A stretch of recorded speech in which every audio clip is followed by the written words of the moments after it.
Welcome back to the MS PowerPoint video series. So the last class we have discussed about the paragraph. Now we have some other options. Like we have shape option. If you want to draw a shape, you can also draw the shape. For example, I'm going to draw this one. So I'm going to draw this shape here. And after drawing the shape, as you can see, the shape format tab will be open.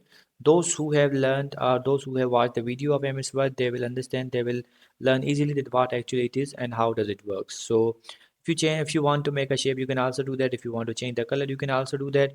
So we are going to back to the home tab, and going back to the home tab, as you can see, these are the quick style options. If you want to make corrections in the shapes, you will see the options here, like the shape fill. If you want to shape fill, if you want to change it, you can also change it from here as well.